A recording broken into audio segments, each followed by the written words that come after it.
Ben, I'm more bothered about my hair. Davidson and Tyson shot Fury. It's been confirmed they have now split.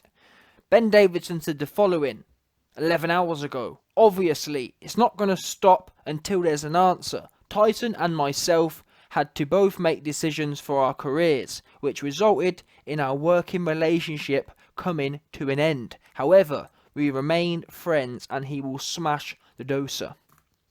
So that there, as I said 11 hours ago, essentially broke the news that Ben Davidson and Tyson Fury would be splitting. However, I must mention that my fellow Dons out there who follow the channel, you'll know that the YB did say this 30 days ago. I knew the writing was on the wall. I'd already spoke to exclusive sources within Tyson Fury and Ben Davidson camp. So I hate to kind of drop that one in there, but what can I say? I try and tell people, oh YB, you haven't got any sources. Oh HP. Listen, I didn't see it. Show me the video of Hatman. Show me Hatman's. Show me anyone else's video. Whilst we're at it, all these other goofy dudes do is come on here and post up information 30 days late. Yeah. What we do know is YB brings the exclusives. Yeah. Don't know and bring nothing else. Everyone, oh well, you know what? Oh, the article's put up, so I'll talk about it. And not YB. YB's out here sourcing the real truth out here. Anyway, today's video. We've already discussed the initial announcement. Now we're going to break down Tyson Fury's reaction to this situation. He posted out the following on his Instagram 5 hours ago. Getting the old team back up and running at Kronk Sugarhill and at Body Puncher. Now, this Kronk Sugarhill Don, I can't lie, I'm not no boxing historian or no boxing hardcore who knows all these individuals, but I believe he is the man to the right of Tyson Fury in this picture. Obviously, the man to the left is Manny Stewart, so he won't be training him because he passed away a few years ago. So the other man is a man called Javan Sugar Hill. Now, this individual is a man who trained under Manny Stewart at Detroit's famous Kronk Gym. And allegedly, Tyson Fury is saying he wants to get this team back together and put this Kronk dude in his camp again. Now, what do I think about that? Do I think it's realistic?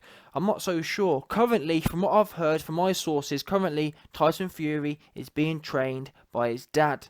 And I actually think, from Tyson Fury's dad's point of view, I think that's where this is going. Now, don't get me wrong, they might bring in this Javan Hill guy and maybe Freddie Roach or whatever as well, but I'm pretty sure John Fury, he wants a payday. Not he only wants a payday, but he's thinking to himself, you know what? Peter Fury's been paid. Whoever else has been paid, it's time for me to get a handle on this now, especially with Tommy Fury milling about as well. And I reckon, just think about the male ego. John Fury's thinking, you know what? Peter Fury's done it, and Ben Davidson done it. I think I'll have a go at this.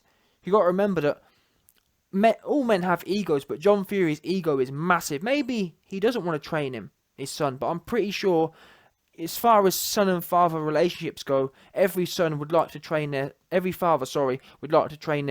son. Now, not only that, we have evidence of this. As an example, in the video I posted 30 days ago, Tyson Fury said, "Yep, I'm going to fly my dad out and we're going to do some training." Not only that, if you look at Tyson Fury's Twitter account, he's doing body sparring with his little brother, and John Fury is shouting instructions out. So that implies to me there already is a training relationship that was not including Ben Davidson. This has been going on for a while. The last 2 months, Tyson Fury has not been training with Ben Davidson. And he hasn't been training with this Javan Hill guy either. He's been training with John Fury. Now, me personally speaking, I don't think it matters who trains Tyson Fury. Like he said himself, he's been in this game for 25 years. There's not much more someone can really tell him. That's, in my opinion, the bottom line. However, in my mind, the best thing for Fury to do would be to go back to Peter Fury, because that there is consistent. You control the variables. When you're not sure what's going on, go back to what you do know. But apparently, obviously, their family relationship's not in a great place, so maybe John Fury is the best thing. I'm not sure. John Fury is unproven to me, bottom line. He might talk a good game, but we haven't seen squat out of him. Do you really want to go into a Wilder fight? Well, again, Tyson Fury went into a Wilder fight with Ben Davidson, so in that respect, I'm not so sure. But then again, the fact of the matter is, Tyson Fury, never mind John Fury, Tyson Fury has posted out this Instagram message saying he wants to put the old team back together. Obviously, he hasn't included Peter Fury in that, but who knows? Maybe, I don't know. But so that the fact he's put this out tells me that obviously he's not planning on just using his dad. It's going to be at least some more people. Now, I actually thought about Freddie Roach. He hasn't actually tagged Freddie Roach in this post, but I think to myself, why not Freddie Roach? Because bearing in mind, after the first Wilder fight, you used Freddie Roach, and you was actually happy with Freddie Roach, and Tyson Fury actually agreed somewhat with Freddie Roach that he should have been more aggressive. In fact, me and many other people said Tyson Fury, his best work was done putting it on Wilder, and that's what I've always said. People will beat Wilder by sticking it on him. As an example, Bermane Stiverne. Bermane Stiverne, slow feet, no power, no speed, not even that much of a pressure fighter, etc., etc. He's a big, stiff, heavy bag, but yet he was able to perform. Yeah, he essentially gave the best performance against Wilder out of anyone, in as much as he never hit the deck. In fact, I'm pretty sure he's the only man to never hit the deck. Bermane Stiverne was. Fury hit the deck twice, as an example. So the fact of the matter is, how Bermane Stiverne avoided the deck was by having his hands high and by putting Wilder under pressure. Tyson Fury, his best work was done. The only time he backed Wilder up, it wasn't by being on the outside. It's when Fury went to work and got on top of him. That's how you have to treat Wilder. He has to stay on top of him. Look at Ortiz. Ortiz's best work was done when he was staying on top of Wilder. Not when he was sitting there at distance, at mid-range, smiling, trying to be goofy. Smiling and whatnot. Got knocked Spark out. Got put flat on his back with his legs in the birthing position. Yeah, ready to crown the baby out. That's what was about to happen there with Ortiz. Big baby's head coming out of his crown. Yeah, when I saw Ortiz on his back like that, I started saying, "Oh look, Dad, Ortiz is crowning." Yeah, that's what was happening. Anyone who ain't sure what that means, type it in. When a woman crowns, it's when baby's head's about to pop out, I think. Yeah. Oh look, she's crowning. Look, that's what they call it. That's what the doctor would call it. Go and look at Ortiz. When Ortiz was on his back, he was what they call crowning. He was crowning a baby. The baby was crowning out of his mother. Yeah. Anyway, back to this. What do I think? Should he carry on with John Fury? Should he add this whole business? All I know is Fury, in my opinion, is shot. I might be wrong though. If I'm wrong, I'll come on here and I'll put my hands in the air. If Fury goes in there with Wilder and he pulls off a great performance, I'll say, listen, I'm wrong, he wasn't shot. But as of today, I am sure he's shot. And also, these actions, i.e. leaving Ben Davidson and trying to go back to trying to relive this nostalgic old times and trying to go back to the past, that tells me, that reaffirms my position. Yeah? As an example, let's say Tyson Fury in the last few months was acting confident, i.e. he wanted the immediate rematch with Wilder. He was talking about being in the sport for 10 years. He was keeping his team consistent, etc., etc. He was not going to WWE. He was not talking about retirement, all these kind of things. If he was being confident in his career, I'd say that would kind of kill my whole notion of him being shot. But if these are the facts I'm about to tell you now. These are the facts which imply to me Tyson Fury is finished physiologically. Number one. What do we know? He goes life and death with Otto Wallin. That's the first thing that tells me something's wrong. Should never be happening. Never. Bearing in mind as well, yes, Tyson Fury in the past has had tough fights with bum opponents. However, the difference is, this Tyson Fury was not messing around, meaning that when Tyson Fury fought Dom McDermott the first time, he weren't training, he just came, you know what I mean? He was taking the Michael. So it made sense. However, now, when Fury fought Wallin, he's been in the gym for 3 years. Admittedly training very hard. Admittedly in a great place. You know there's something wrong. When a fighter is in the shape of his life, but not performing well, you know there's something categorically wrong. People can say, oh, well, it's overtraining. Yeah, if you want to say it's that, great. But in reality, it's one of the two things. It could be overtraining, but in my opinion, it's not. In my opinion, he's shot. He's finished. The writing's on the wall. Look at the Wilder fight. Another fight. In the shape of his life, the last half of the fight, he slows down and gets caught. Fury weren't getting caught like that before. He wasn't... there's levels to this. Tyson Fury of 2015, in my opinion, wouldn't have got hit by Wilder. Never mind on his back flat twice. Fury never used to slow down. He was known as a man that can go forever. Tyson Fury slowed down and ran out of gas, etc., etc. All these things that weren't happening before. Not to mention, them 2 knockdowns from Wilder were heavy. Fury got hit, and his head was the first thing to touch the ground. His head was the first thing to absorb all that kinetic energy. That 280 pounds of kinetic energy, that 280 pounds of gravitational potential energy was stored in him. And that all landed on the tip of his crown, on his head.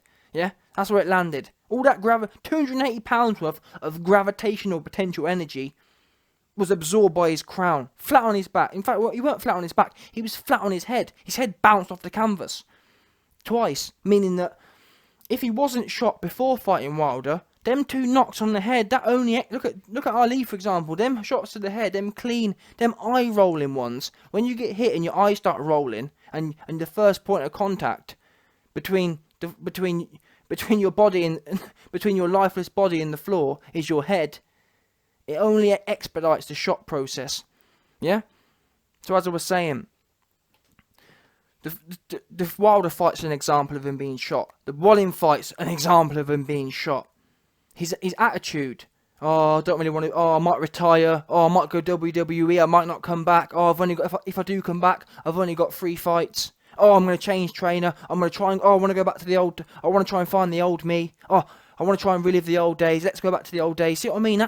When fighters do that, it actually tells me he's searching for something because he's not feeling himself. If you feel, put it this way, if Tyson Fury was feeling better than ever, in his physiologically and psychologically, why would you train trainers for?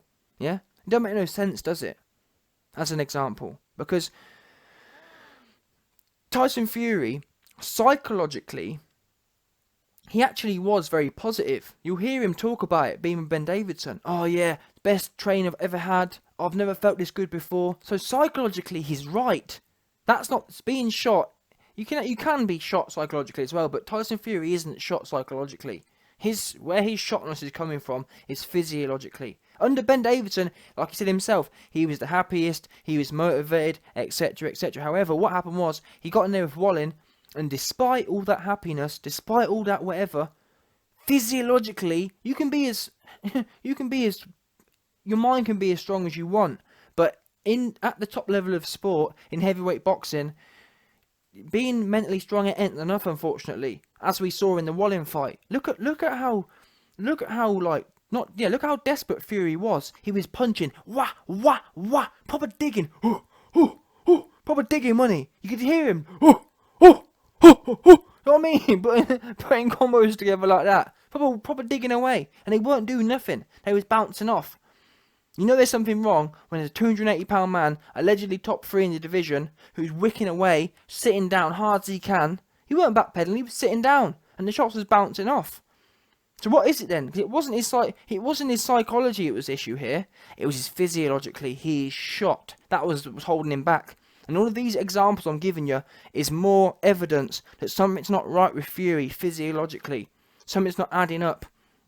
If he's feeling the best, if physiologically he's feeling the best he ever has, why is he talking about retiring in 3 days? People, how it works, I've been in high-level sport myself. When you're feeling better than ever, the very last thing, let me tell you now for free, when I used to train, when I was training at the peak of my career as such, and I felt better than ever, the retirement was the last thing on my mind. You wouldn't hear me saying, oh, I've got 3 more races, and I'm going to retire. It wouldn't even come into my mind. I'll be thinking, you know what, I'm going to go for 10 years. You almost become delusional the other way. Do you know what I mean? So to hear Fury talk about, oh, I might go into WWE, and oh, I've only got 3 fights left, you know there's something wrong here. He knows in his heart of hearts that something's not right. He knows he's not feeling like he used to feel. And now, as I said, the fact he's come out and sacked Ben, and saying, oh, I'm getting the old team back up and running. It's like he's trying to relive. He's trying to, and he's even posted a picture up. He's posted up an old picture of back in his early 20s. If this isn't evidence of what I'm talking about, I don't know what is. And I'm genuinely not just saying it for banter. I actually believe this.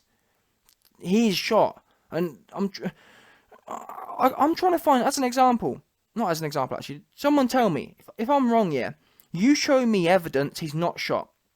Show me something you've seen in the last year or so that tells you no, YB, he's not shot. Putting out Schwartz, come on, man. Hatman exposed Schwartz. Schwartz wants to quit. Schwartz was winning a fight. This is how bad Schwartz is. Schwartz was winning a fight, and he wanted to quit. Do you understand that? Never mind getting bopped twice. Schwartz was in a fight against Fury he was never going to win. And we already knew when he's winning, he wants to quit. So just think about it now. If he's winning a fight, he'll quit. You don't think he's going to quit if he's in there with a man he knows he can't beat in Fury? Come on now. Let's talk turkey. He took 2 bops and fell to the floor. In fact, he didn't even fall to the floor. He just got stopped. And that is even more proof. Schwartz was a heavy bag. He wasn't even throwing back. And Fury couldn't even put him down. He just stood there. Got his nose bopped in. Anyway, listen. You've seen Fury's reaction. I don't feel sorry for him, but it's not a good look, man. This isn't, all the information I'm getting is waving a big red flag for the Fury team. It's a big, massive red flag, and he's going to get hurt, in my opinion, if he carries on.